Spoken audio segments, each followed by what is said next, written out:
네, 행동하는 자유우파 환경부 단장 모셨습니다. 어서 오십시오. 네. 애국 순찰팀을 이끌고 계시는데 어저께 애국 순찰팀이 그 추운데 밤에 저 송영길이 구속되는 현장에 네. 쫙 서울구치소. 지켰다면서요. 서울구치소. 네. 아침 일찍부터 바빴는데요. 밤새셨다면서요. 네. 아유, 서초동에서 이제 고생하셨네. 아침부터 네. 10시에 이제 그 영장 실질 심사가 또 가뜩이나 또 왜 초긴장이었냐면 네. 상대가 그 유창훈 판사였어요. 그러니까 우리도 걱정했어요. 예, 조금은. 저희가 천막농성을 하면서 네. 현수막을 지키면서 이제 계속해서 정치 판사 규탄하고 우회적인 방법으로 이제 유창훈 판사를 계속해서 저희가 압박을 하고 뭐 이렇게 했는데 네. 결론적으로는 뭐 여러 가지 이제 우리 국민적 관심이 있다 보니까 그러한 압박을 분명히 유창훈 판사도 느꼈다는 것이 그렇죠. 어제 판결문 내용에서도 여실히 나왔어요. 네. 중대 사안의 범죄라는 걸 얘기를 적시해줬고 적시했어요. 범죄에 대해서 소명이 됐다라고 얘기하고요. 그러니까, 더 나가서 증거 인멸의 우려도 있다. 뭐 이건 완벽해요. 아이고 예. 당연한 판결을 네. 유창훈 판사가 그러니까 지난번에 이재명 기각하고 네. 우리 이제 국민들이 거기 조화들 막 보내고 막 그럼요. 그저 우리 또 애국 천막농성장, 순찰팀에서도 예. 천막농사하고 보니까 겁을 좀 먹긴 먹은 거고 그러니까 아무래도 압박을 느끼죠. 압박 느꼈어요. 저희 매일 그 출퇴근하는 그 그 매일 했잖아요, 거기서. 매일 지금도 하고 있어요. 지금 하고 있어요. 예, 그 천막농성장이 박사님 바로 이 유창훈 판사가 올라가서 출근하는 길, 퇴근하는 길. 출근하는 동선이죠. 예, 거기가, 거기에 출퇴근. 바로 정문 앞에. 야, 점심 먹으러 나와도 아직 글로 나와야 되고. 예, 거기 지나가야 밥 먹어요. 예, 그러니까 뭐 말은 못하겠지만 사람이라면 압박을 받았겠죠. 받았지. 근데 예. 어제 예상외로 뭐 그 영장실질심사 결과 판단을 내린 판결문도 아주 완벽에 가까운 예. 범죄를 본안 소송에 버금갈 정도로 판시를 했다 이렇게 얘기가 되고요. 이렇게 되다 보니까 이제 어제 저희가 그 구치소로 영장 실질심사가 이제 4시 반에 끝났어요. 네. 이례적으로 검찰에서는 묵비권으로 빨리 끝나더니 이 송영길이가요. 들어가기 전에도 기자회견했어요. 유튜브들. 자기 지지자들. 의왕에서? 네. 그 와중에 자기가 농성했던 그 자리에서. 그 자리에서 그러니까 저희 또 천막 맞은편. 맞은편에서 네, 그래서 뭐라고 하던가요? 뭐 거기서 이제 계속해서 이제 그 검찰 규탄이죠. 뭐 예를 들어서 지금 이러한 사안은 관례상 있을 수 있는 일인데 이 사람이요 범죄 불감증이에요. 예, 이게 정당 정치에서 관례상 있을 수 있는 일인데 이거를 정치화시키고 있다 검찰이. 야, 그러면서 관례상 돈 처먹는 게 관례상 예. 있을 수 있으면 되겠냐 그게? 네. 그러니까 한마디로 별것도 아닌 것을 침소봉대한다 뭐 이런 식으로 이제 매도하면서 그리고 이제 이분이 검찰에 가서는 묵비권 뭐 얘기 안 하겠다는 사람이 항상 밖에서는 혀가 길어요. 왜냐면 10시에 들어가는데요. 네. 사람들을 8시 한 반, 뭐 9시도 안 돼서 봤으면 많았어요. 그래서 제가 짐작을 했어요. 야, 저거 아무리 바빠도 지금 영장 실질심사를 받으러 가는 사람이라 하더라도 저 분명히 3, 40분은 걸릴 거다. 애누리 없어요. 그렇게 하고 또 그러면서 그 포토라인에서 또 해요. 또 해. 예. 검찰에 들어갈 때는 뭐 그냥 길게 뭐 소설책을 쓰고 했는데 그 법원에 가면 사람이 긴장도 하고 그럼요. 저희가 이제 그때 뭐 이재명 뭐 강내구 뭐 등등해서 거기 들어가는 사람들을 유동규 씨도 그렇고 우리 애국수사팀이 매번 지키고 보는데 송영길 같이 저렇게 자기 할 얘기 다 하면서 법원에 들어가는 사람 거의 없어요. 김만배도 그렇게 안 하고 그냥 들어갔거든요. 송영길은 그래도 그 와중에 기자들 놓고 자기 변명을 한마디라도 하고 들어가더라고요. 근데 이제 역시나 들어가서 우리가 이제 보통 영장 전담 판사들이 짧으면 2시간, 길어도 한 4시간 뭐 이렇게 하는데요. 10시에 해가지고 6시간 반을 했어요. 6시간 반을 할 때 저희들은 생각을 했죠. 송영길이 분명히 판사 앞에서는 혀를 길게 낼 것이다. 그러면 자기 얘기를 많이 할 거다. 역시나 6시간 반을 하더라고요. 4시 반에. 그래서 일반 재판하고 여러분 다릅니다. 이 영장 실질심사는 그렇게 길게 그럼요. 듣지는 않거든요. 예. 근데 6시간 반을 하고 오후 5시 다 돼서 서울구치소에 이제 우리 애국찰 팀원들 유튜버들이 먼저 가 있었거든요. 대기하는 시간은 길어요 원래. 그렇죠. 근데 이 영장실질 심사 시간은 그렇게 안 그렇게 긴데. 길지 않죠. 예. 근데 6시간 반하고 5시 다 돼서 서울구치소에 들어갔으니까 구치소 안에서는 실제로 한 7시간 정도밖에 안 있었던 거예요. 대기 시간이. 예, 대기 시간. 예. 통상 이제 박사님 말대로 대기 시간은 굉장히 길어요. 길죠. 예. 예, 굉장히 긴데 오히려 이 영장 실질심사 받는 시간이나 대기 시간이나 거의 비슷해요. 이소민 씨 이게 굉장히 너무 네, 특이합니다. 그래서 이제 어제 결과적으로 이제 저희가 그 현장에는 이제 흔히 개딸이라는 사람들하고 이제 저희는 기자회견, 그쪽은 집회 이렇게 했는데 일단은 여러분들에게 그 현재 그 현장 분위기를 말씀드리면 개딸들이 거의 99% 소멸됐다 해도 과언이 아닌 것이 바로 개딸이 없어요? 없어요. 전임 대표인데도 불구하고 어제 참석자가 31명. 31명. 예, 이게 개딸이요. 다 쉬셨어? 예. 저희는 그 바로 앞이고 파란 천막을 쳐놔서 그 뒤쪽으로 가서 다 확인이 돼요. 예, 화장실도 그 사람들 앞으로 지나가야 되기 때문에 다 보여요. 그게 31명. 네, 유튜버까지 다 신 거예요. 유튜버까지 31명밖에 안 돼요? 예. 그리고 저희가 29명. 왜 삐까삐까네. 예. 저희도 29명. 그 강추위 때마침 박사님 엄청 추웠어요. 그래서 저희들은 많은 분들 연로하신 분들은 거의 오시지 말라고 그랬는데도 불구하고 저 멀리 뭐 파주 뭐 근교 뭐 유튜브들도 굉장히 많이 왔어요. 그렇죠.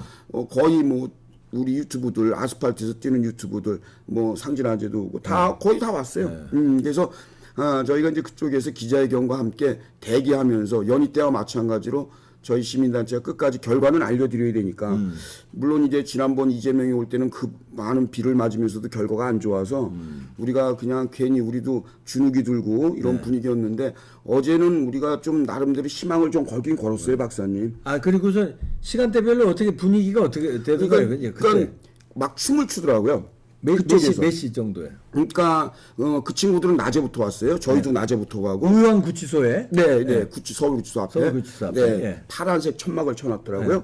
그게 이제 저희는 차량 3대가 가고 그 친구들은 이제 천막을 쳐놓은 상황에서 앰프를 쓰고 저희는 이제 차량에 그 메가폰을 사용했는데 이 사람들이 그때 분위기가 달라요. 뭐 신나는 춤도 추고. 근데 이제 주로 돈봉투 사건이. 쳐요? 네네. 웃기는 놈들. 근데 어제 희한한 게 이 돈봉투에 관련된 사건. 다시 말해서 송영길의 변명을 거기에 지지자들이라면 그런 얘기를 뭐 해야 될 거 아니에요. 검찰이 부당하게 수사했다 뭐 이런 얘기. 그런 얘기 돈봉투 관련한 얘기는 그 지지자라고 하는 개딸들이 한마디도 없고요. 그자들이 마지막까지 한 얘기는 윤석열 대통령 탄핵과 우리 김건희 여사님의 입원 그 명품백 뭐 이런 거 그런 얘기. 그러니까 실질적으로 말하면 본안과 아무 관계 없는 얘기지만 전략적으로 그러니까 자기들도 이 돈봉투 관련해서는 별반 할 얘기가 없나 봐요. 그래서 이제 춤도 췄다가 또 한쪽에서는 억울하다고 울다가 뭐 아주 그 모습이 가장각색인데 저희는 뭐 그냥 당당하게 저희는 이 범죄가 얼마만큼 중대한지 그리고 우리 국민들이 이 범죄 이 정치권의 이런 혼탁한 이런 전당대회 선거 풍토 없애야 된다. 뭐 우리 시민단체 보편적인 얘기 많이 했습니다. 그리고 이제 우리도 함께 노래할 때는 뭐 봉투 열렸네 뭐 이런 노래도 하면서 흥겨웠다가 또 질타했다가 이런 분위기를 하다가 어제 결정적으로 제가 마이크를 잡은 게 오후 10시쯤입니다, 박사님. 오후 10시쯤. 오후 10시쯤 갑자기 속보가 떠요. 뭐라고? 그 전자에는 그 돈봉투 사실상 이번 사건의 단초죠. 이정근 사무부총장의 남편이 사망했다. 그게 어젯밤에 떴어요. 근데 밤에 떴어요.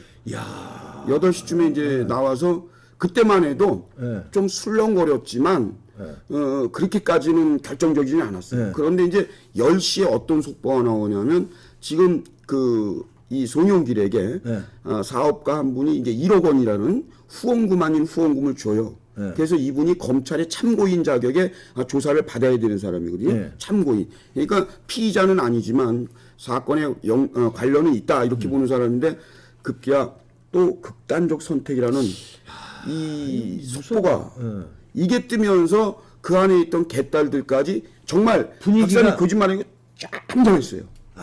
제가 마이크 잡고 속보를 알려드리겠습니다. 대한민국 애국자들에서 급히 속보를 알려드립니다. 하면서 이정근의 남편이 사망한 사건과 지금 방금 전에 들어온 지금 송영길로부터 1억 원의 후원금을 사업가가 제공했던 참고인 신분의 아무개 씨가 지금 극단적 선택을 했다는 이러한 소식이 들어왔습니다. 하는 순간 춤추고 놀던 개딸들 아주 경찰들까지 아. 10시입니다. 그때가. 저 영상에 시사파이터에 다 있는데 진짜 박사님 거기서 그렇게 앰프 틀고 난리치던 게 잠잠 그게 한 1분 정도 아주 정적이 흐릅니다. 그다음에 어떻게 분위기가? 그때부터 이제 분위기가 완전히 바뀝니다. 어떻게 해요? 그러니까 저희가 이제 마이크를 잡고 이런 얘기를 합니다. 유창훈 판사도 이 비보를 보고 계실 거 아닙니까? 제가 이제 그렇게 성토를 합니다. 네. 그래서 이제 개딸들도 분위기가 제가 뭐 틀린만 한 게 아니니까 그러면서 그쪽 분위기가 갑자기 이제 구속이 될 수 있다라는 그러한 분위기로 급반전돼 버려요. 그 전에는 이제 이 사람들이 뭐를 믿고 했냐면 소명길이 이런 얘기했어요. 검찰이 나를 구속영장을 청구할 거 안다. 하지만 나는 기각시킬 자신이 있다. 네. 이러고 들어갔거든요. 근데 결론적으로는 자신 있게 구속이 돼 버렸어요. 예, 기각이 아니라. 그러니까 제가 볼 때는 유창훈 영장 전담 판사도 뭐 박사님 이런 거 금방 이 속보 같은 거 우리가 아는 속보 또 이 사건하고 관계가 있는 것인데 금방 확인했을 거 아니에요. 그렇죠. 예, 그렇다고 본다면 그러한 분위기도 유창훈의 판단에 영향을 미치지 않았다고 말할 수 없죠. 예, 그 극단적인 선택이 여러분들 보세요. 지금 대장동을 이재명 5명 주변에 5명 죽고 이낙연 관련해서도 이낙연 씨도 한 명 사망했어요. 그렇죠. 이낙연 씨. 지금 송영길 관련해서 엄밀히 따면 2명째예요. 2명째예요. 네, 2명째예요. 이런 식으로 되니까 이거는 뭐 여론에서도 송영길이가 밀릴 수밖에 없고 법리적인 걸 떠나서 일단 우리 국민들이 송영길을 바라보는 시각은 매우 엄중할 수밖에 없고. 근데 왜 죽었을까요? 그래서 이제 이게 희한한 게 박사님, 통상은 뇌물죄는 공효가 있고 수수가 있잖아요. 이 공효자보다는 수수자에게 방점을 많이 둬요. 예를 들어 유동규도 그렇고 이번에 그 남욱도 그렇고 공효자라 하더라도 전달자라 하더라도 양심 선언을 하면 구제를 많이 받아요. 네, 재판 과정에서도 검찰 기소 관계에서도. 근데 이제 받은 사람은 근데 받은 사람은 그게 아니죠. 받은 사람 끝까지 버티려고 그러죠. 지가 돈을 받아 썼으니까. 근데 이번에 돌아가신 극단적 선택을 하신 분이 조금 박사님 이해가 안 가는 게 준 사람이에요. 준 사람이야. 그러니까. 받은 사람이 아니에요. 근데 1억을 줬다며. 네. 송영길은 피의자고 이 사람은 그것도 아니고 참고인이에요. 참고인이고. 근데 왜 죽었을까요? 그러니까 이게 지금 의문이 의문이 그러니까 이 대장동도 그렇고요. 이쪽 좌익 진영에서 이 극단적 선택을 하는 사람들, 뭐 이제 김문기 그 차장이나 이런 사람들. 그 실질적으로 이렇게 죽을 일이 아니야. 아니에요. 아니에요. 이번에 또 이런 일이 있었어요. 그 법인카드 그 문제로다가요.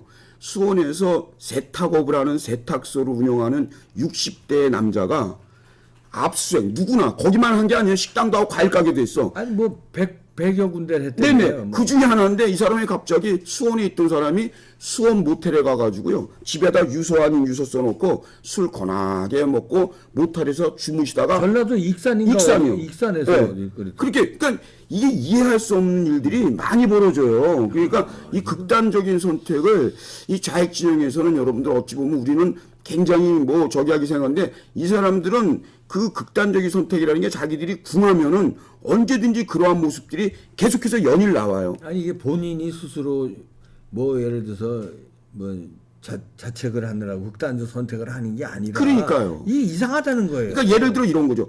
이제 그 좌파에서는 어떻게 하냐면요. 이걸 검찰의 강압수사로 돌려요. 거의 다. 근데 이번에는 강압수사라고 주장할 수도 없는 것이 이 사람이 그냥 참고인으로 압수수색 당하고 이런 것도 없어요. 그냥 글자 그대로 돈 준 관계에 대한 참고인 조사예요. 피의자로 전환되지도 않았어요. 근데 극단적 선택을 했다라고 하니까 지금 오늘 아침인데 한간에 이런 얘기가 있잖아요. 외압이 검찰이 아니라 안 보이는 누군가. 무슨 뭔가의 손에 이 사람이 굉장히 겁박을 당했을 것이다. 그런 선택을 안 할 수 없는, 할 수밖에 없는 그러한 신적 고충이 있었지 않았겠느냐. 그러니까 여러분 이런 거죠, 박사님. 범죄를 저지른 주범은요 하범들에게 입을 막으려고 그러거든요. 그래서 그 수사 단계에서도 증거인멸을 자꾸 얘기하잖아요. 이번에 송영길도 왜 구속 사유 중에 하나가 휴대폰을 자기 말로는 1년에 한 번씩 포맷하고 이러는 거 바꾸는 거 일반적이지 않냐. 뭐가 거짓말이에요. 나는 몇십 년간 그럼요. 포맷을 안 했는데 그럼요. 휴대폰 사고 한 번도 포맷을 안 해서 기계만 바꿔요. 맞아요. 이 여기에 뭐 저장된 거 있잖아요. 다- 그대로 빼가 봤지. 그럼. 뭘 포맷을 해? 아니, 이게 웃기는 소리지. 오히려 박사님 이거 저기 막 번호 이제 기계 바꿀 때 이거 자료 자료가 없어질까봐 없어질까봐 그대로 받아요. 없어질까봐 걱정하시잖아요. 그러니까 네. 이거 웃기는 근데 소리지. 뭐라고 개변을 하냐면 1년에 한 번쯤 일반적인 사람들 누구나 기계 바꾸고 거기 포맷 시킨다는 거예요. 범죄자들 그게 범죄 전형적인 범죄자들 범죄자들. 증거 은닉하려고 그러는 건데 그런 얘기도 막 서슴없이 해요. 그러니까 그런 거로 봤을 때 이 사람의 그 함께 움직였던 이정권, 강래구 뭐 지금 윤관석도 저 안에서 양심선언 했잖아요. 예, 그러다 보니까 이 송영길이 실질적인 몸통이고 주범이다 보니까 연관된 사람들이 그 외압을 압력을 느끼는 거죠. 지금 그 뭐 증거인물 위증교사로 그 이재명 관련해서도요 그 양심 선언하고 재판 과정에서 실토한 사람이요 빨리 재판 끝내달라고 불안하다고 이재명 관련해서 판사한테 얘기했대요. 나 너무 불안하다. 그러니까 네. 얼마나 불안하겠어요. 이게- 막 죽어나 가자 빠지니까 네. 막 유동규 차 사고 네. 나지 막 이러니까 자기가 죄 없다는 얘기 아니니까 자기 죄값 받을 테니까 빨리. 재판 빨리 이재명 거 해달라. 너무 불안하다는 거예요. 근데 어제 정말 예상치 못한 송영길 측에서 이렇게 또 안타까운 이 극단적 선택이라는 거. 근데 이 사업가만 1억을 준 게 아니라 안 주려고 그랬던 사업가가 송영길이가 찾아가니까 바로 돈이 10분 나왔다는 거 만에 아니에요. 10분 만에 송금이 됐대. 예. 야, 이거 그런데 이게 어떻게 강도들이지. 그럼요. 예. 예. 이게 아니 여러분도 생각해 보세요. 자기하고 관계 없다면서요. 지금 먹고 사는 문제 연구소가 아니에요. 먹사연이 아니고 죽사연입니다. 죽사연. 지금 죽기 시작했어요. 아유. 예, 먹사연 아니에요. 죽사연이라고 어제 서울구치소 현장에서도 우리가 성토했는데 저건 먹고 사는 문제가 아니고 얘네들이 죽고 사는 문제 연구소가 왜 그러냐면 지금 이제 일단은 극단적인 선택 이후에 이제 유창훈 판사가 어쨌든 그 본 사건에 대해서 송영길이 사실상의 이해 당사자고 주범이다라는 것을 이번 영장 전담 판사가 구속영장의 판결문에 올려놨기 때문에 본안 소송은 일사천리로 될 텐데 또 하나 21명의 명단이 재판 과정에서 지금 공개됐잖아요. 그러니까 예. 지금 이재명 당은요 이낙연이 신당 차리냐 안 차리냐 이런 걸 떠나서 온전히 4월 10일 날 총선 치르기 어려워요. 지금 왜 그러냐면 7명을 우선 소환한다고 검찰이 발표했어요. 그 우선 소환 대상자에 여러분들 백혜련, 김남구, 황운하 다 들어가 있어요. 들어가 있어요. 이거 여러분들 정상적으로 국민들에게 유권자에게 자기들이 표심 받겠어요. 이게 지금 이 이재명 당은 저절로 소멸도 되지만 이 사법 리스크가 이제 이 돈봉투까지 불거지면서 이 사실 이 송영길이 이재명을 만들었다고 해도 과언이 아니거든요. 그거는 뭐 전 국민이 다 아는 사실인데 사실 그 송영길이 이렇게 불법적으로 당대표가 됐었고 그거로 인해서 이재명이 대선 후보가 되고 당대표가 됐다면 이 이재명 당 총체적으로 문제거든요. 예. 그리고 지금 이재명의 당대표의 사실상의 정통성이 있냐라고 물을 수도 있거든요. 그렇죠. 예. 그렇기 때문에 이건 보통의 문제가 아니다. 그래서 어쨌든 지금 서울중앙지검에서 어미준 반부패 수사부, 예. 어미준 부장검사, 그렇게 송영길이 뭐 땡깡 부리고 농성 부리면서 이 어미준을 또 탄핵한다고 말이죠. 민주당한테. 지 무소속인데. 민주당은 뭐하냐 어미준 탄핵해라 이런 걸 했어요 농성장에서. 그랬더니 어미준 부장검사가 뭐 탄핵을 하든 뭐 하든 일단은 7명부터 들어와 봐 지금. 예, 7명부터 불렀답니다. 그렇지. 예. 하여튼 이 사건은 박사님 이제 줄줄이 예, 실질적으로 지금부터 시작이다. 그렇죠. 예. 근데 이재명도 전혀 무관치 않다. 그렇죠. 예, 우리가 이렇게 볼 수 있고 이게 이제 조만간 사실관계가 두드러지게 예, 송영길, 이재명으로 이어지는 그리고 그 전자의 이해찬까지 해서 어떤 실마리가 있는지 대한민국 검찰이 낱낱이 밝혀내리라고 이제 봅니다. 줄줄이 이제 넘어갑니다. 네. 한경구 단장이었습니다. 네, 감사합니다.